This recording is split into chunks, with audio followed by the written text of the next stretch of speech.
कि भाजपा में जितने लोग हैं सब दूध के धुले लोग हैं और दूसरे पार्टियों में जितने लोग हैं वो सब बेईमान हैं, वो गलत आदमी हैं। तो ये तो आरोप लगाने वाले अगर देश के प्रधानमंत्री ये बात कह रहे हैं तो उनको पहले निष्पक्षता पर ध्यान देना चाहिए। विपक्ष का जो बैठक हुआ है इससे ये लोग घबरा गए हैं, इसलिए तरह तरह का वक्तव्य अभी दे रहे हैं और बिहार की जनता और देश की जनता इस बार इन लोगों को छोड़ने वाली नहीं। और बहुत सारे नेता इधर उधर की बात चलाते रहते हैं, बहुत सारे लोग इधर उधर की बात चलाते हैं। उसका क्या मतलब है? जब चुनाव आएगा और चुनाव के बाद पता चलेगा कि जनता किसको जनादेश देती है। आज तक देश में इतना कभी दुरुपयोग सरकारी संस्थाओं का नहीं हुआ था जितना सरकारी संस्थाओं का दुरुपयोग अभी हो रहा है। और 2024 का इंतजार कर रही है देश की जनता कि आपने जो काम किया है 9 साढ़े 9 साल में, वो सारा चीज का लेखा जोखा बिहार की जनता और देश की जनता ने तय कर लिया है कि 2024 में इनका बिल्कुल सफाया होगा। कि बिहार में कुछ जातियों को ही सरकारी लाभ मिल रहा है। उनका कहने का मतलब जो उनके कहने का जो प्रधानमंत्री के कहने का वक्तव्य जो आया है उसमें जो वक्तव्य आया है कि अति पिछड़ी लोगों को जो यहाँ पे लाभ दिया गया है या महादलित के वर्ग के लोगों को जो लाभ दिया गया है ये गलत है। वो सदाचारी रहे उनको भी ले जा रहे हैं, भ्रष्टाचारी रहे उनको भी ले जा रहे हैं। वो तो उनकी मर्जी है। तो यही मर्जी के खिलाफ तो देश की जनता देख रही है कि 2024 में इनके सारे कारनामे के विरुद्ध 2024 में इनको भारत से मुक्त कर दिया जाएगा। बिहार में अनेकों प्रतिभाशाली शिक्षक हैं, कई एक अन्य राज्यों में भी यहाँ के लोग जाके नौकरी करते हैं और अपनी प्रतिभा को, बिहार की प्रतिभा को कोई ये नहीं बता सकता है कि प्रतिभा में कोई कमी है। देखिए, प्रधानमंत्री ने तो कई तरह का वक्तव्य अभी दिया है। अभी हम मध्य प्रदेश में उन्होंने एक वक्तव्य दिया है कि बिहार में कुछ जातियों को ही सरकारी लाभ मिल रहा है। उनका कहने का मतलब जो उनके कहने का जो प्रधानमंत्री के कहने का वक्तव्य जो आया है उसमें जो वक्तव्य आया है कि अति पिछड़ी लोगों को जो यहाँ पे लाभ दिया गया है या महादलित के वर्ग के लोगों को जो लाभ दिया गया है ये गलत है। उनका जो कहना है, इसी लेके उन लोगों ने साजिश करके जातिगत जनगणना को भी रोकवाया है। तो उन लोगों का जो अभी जो पिछड़े तबके के लोग हैं जिनको लाभ मिल रहा है तो उस लेके उन लोगों का वक्तव्य तरह तरह का आ रहा है। और जो आपने कहा है विपक्ष का जो बैठक हुआ है इससे ये लोग घबरा गए हैं, इसलिए तरह तरह का वक्तव्य अभी दे रहे हैं और बिहार की जनता और देश की जनता इस बार इन लोगों को छोड़ने वाली नहीं। गारंटी दे रहे हैं कि जेल के सलाखों के अंदर डालेंगे। ठीक है, उनको जिनको जेल के अंदर डालना है वो तो आप लोग भी देख रहे हैं कि किस तरह ईडी सीबीआई का दुरुपयोग इस बार हो रहा है। आज तक देश में इतना कभी दुरुपयोग सरकारी संस्थाओं का नहीं हुआ था जितना सरकारी संस्थाओं का दुरुपयोग अभी हो रहा है।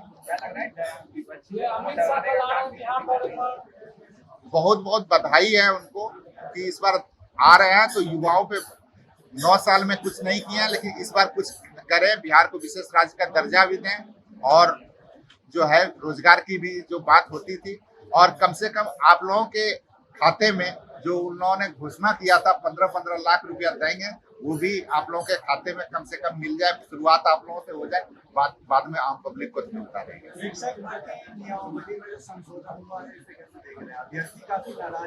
देखिए, शिक्षक नियमावली में जो संशोधन हुआ है वो चूंकि हर जगह पूरा देश एक है, संविधान एक है, तो सामान्य वर्ग के जो भी अभ्यर्थी होते हैं उनको कहीं भी किसी भी जगह भरने का अधिकार होता है। और दूसरे राज्य के जो भी लोग होते हैं, हम बिहार के भी जो लोग दूसरे राज्य में जाते हैं तो उनको आरक्षण का लाभ नहीं मिलता है दूसरे राज्य में, यहाँ पर भी उनको आरक्षण, लेकिन सामान्य वर्ग में वोट की नियमावली है या संविधान में जो नियमावली बनी हुई है उसी के तहत कार्य हो रहा है। अन्य राज्यों में भी सामान्य वर्ग में दूसरे राज्यों को शिक्षक पद पे या अन्य नौकरी के पद पे भरने का अधिकार होता है। तो कहीं कुछ त्रुटि रह गई थी, उसी को सुधार किया गया है, ये बहुत बड़ी बात है। शिक्षा मंत्री कह रहे हैं कि कई ऐसे स्ट्रीम है जैसे साइंस, मैथ जो कि पद खाली मंत्री रह जाते थे और यही कारण है कि ये बड़ा फैसला लिया गया है। तो क्या नहीं, बिहार में शिक्षा मंत्री जी क्या वक्तव्य दिए हैं तो उनके वक्तव्य को हमने ठीक से नहीं सुना है। जो संविधान की बात है या जो नियम कहता है, कानून कहता है, उसके बारे में यहाँ प्रतिभाशाली शिक्षक है आपके बिहार में, क्या लगता है? देखिए, बिहार में अनेकों प्रतिभाशाली शिक्षक हैं। कई एक अन्य राज्यों में भी यहाँ के लोग जाके नौकरी करते हैं और अपनी प्रतिभा को, बिहार की प्रतिभा को कोई ये नहीं बता सकता है कि प्रतिभा में कोई कमी है। बिहार में जो प्रतिभा है उसको हम लोग कभी किसी को नकारा नहीं जा सकता और प्रतिभा बिहार में हर राज्य से ज्यादा ही है। धार्मिक स्तर पर प्रधानमंत्री का कहना था कि देश में एक कानून धार्मिक स्तर, हिंदू का अलग, मुस्लिम का अलग, ये नहीं होना।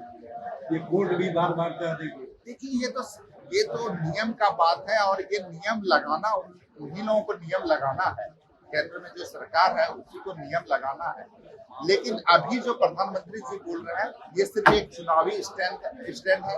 हिंदू मुस्लिम को कैसे अलग किया जाए, उसमें डिवाइड करके वोट को अपना बचाना है। क्योंकि अभी सभी पार्टियां एक हो रही है तो उन लोगों को लग रहा है कि हम देश में चुनाव नहीं जीत सकेंगे, इसलिए तरह तरह का मुद्दा उठा रहे हैं। जो मुद्दा हो सकता है कि जो विवादित मुद्दा है उसको भी उठाया जा रहा है। इसलिए ये बहुत बड़ी बात नहीं है। चुनाव के समय, चुनाव जब होता है तो उसमें कई तरह के मुद्दे अलग तरीके से उठाए जाते हैं। इस पे बहुत ध्यान देने की जरूरत नहीं है। 3 तलाक के समय में भी वो बोल रहे थे कि अपोजिशन जो था मुस्लिम समुदाय को बरकरार और आज भी बरकरार। अभी 3 तलाक की कोई ऐसी बात तो अपोजिशन या कहीं कोई देश में कहीं ऐसा कोई मुद्दा तो उठा नहीं है। तो वो अपने तरफ से एक नया मुद्दा उठा रहे हैं कि 3 तलाक, या ये सब मामला चुनाव से संबंधित है और कुछ नहीं है। और आप जान लीजिए कि मध्य प्रदेश में जो चुनाव हो रहा है इसमें बुरी तरीके से उनकी हार है। देखिए, मुख्यमंत्री को बिहार की जनता तय करती है। लोकतंत्र की यही खूबसूरती है। जनता मालिक होती है लोकतंत्र में, जिसको चाहती है मुख्यमंत्री बनाती है और जिनको जनादेश मिलेगा वही मुख्यमंत्री बन सकते हैं। और बहुत सारे नेता इधर उधर की बात चलाते रहते हैं, बहुत सारे लोग इधर उधर की बात चलाते हैं। उसका क्या मतलब है? जब चुनाव आएगा और चुनाव के बाद पता चलेगा कि जनता किसको जनादेश देती है, जनता किसको पसंद करती है, और जिसको जनता पसंद करती है वो राज्य का मुख्यमंत्री बनता है, देश का प्रधानमंत्री बनता है।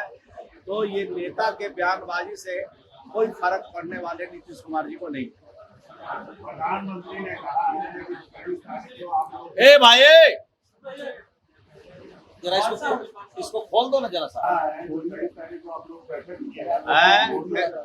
फिर से बोलिए। प्रधानमंत्री ने कहा है कि आप लोग 23 तारीख को बैठक किए थे, तो फोटो से संभाव से कुछ नहीं है, 20 लाख करोड़ के भ्रष्टाचारी एक साथ खड़ा हो गए।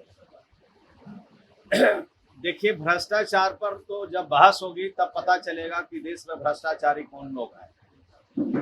लेकिन अगर एक तरफा कार्रवाई हो रही है तो इससे तो अंदाज लगता है कि भाजपा में जितने लोग हैं सब दूध के धुले लोग हैं और दूसरे पार्टियों में जितने लोग हैं वो सब बेईमान हैं, वो गलत आदमी हैं। तो ये तो आरोप लगाने वाले अगर देश के प्रधानमंत्री ये बात कह रहे हैं तो उनको पहले निष्पक्षता पर ध्यान देना चाहिए। देश के प्रधानमंत्री जी को जो भारत सरकार की एजेंसियां हैं उसको निष्पक्ष बनाने की पहले कोशिश करना चाहिए, तब ये सब तरह की बात बोलनी चाहिए। भाजपा में चला जाइए, भाजपा में चले जाइए तो आप दूध से दूध धुल गए। पता नहीं उनके पास कौन सा ऐसा वॉशिंग मशीन है कि उनके पास जो जाता है वो सत्य हरिश्चंद्र निकलता है और दूसरे के पास जाता है तो वो गलत निकल जाता है। तो गलत और सही में के मापदंड इस देश में समीक्षा हो रही है और देश की जनता समीक्षा कर रही है और 2024 का इंतजार कर रही है देश की जनता कि आपने जो काम किया है 9 साढ़े 9 साल में, वो सारा चीज का लेखा जोखा बिहार की जनता और देश की जनता ने तय कर लिया है कि 2024 में इनका बिल्कुल सफाया होगा, तभी देश का संविधान बचेगा। संविधान पर जो संकट है, देश में जो गरीबों पर जो संकट है, देश में जो गरीबों के साथ अन्याय हो रहा है, इस सब पर तभी न्याय मिलेगा जब 2024 में भाजपा से भारत मुक्त होगा। पीएम मोदी ने गारंटी दी है कि बहुत जल्द तमाम जो भ्रष्टाचारी हैं उन्हें जेल के सलाखों के अंदर वो डालेंगे। ये उनकी मर्जी, जिनको चाहे ले जाए। वो सदाचारी रहे उनको भी ले जा रहे हैं, भ्रष्टाचारी रहे उनको भी ले जा रहे हैं। वो तो उनकी मर्जी है। तो यही मर्जी के खिलाफ तो देश की जनता देख रही है कि 2024 में इनके सारे कारनामे के विरुद्ध 2024 में इनको भारत से मुक्त कर दिया जाएगा, देश की गद्दी पर से हटा दिया जाएगा। आज भाजपा से भारत मुक्त हो जाएगा।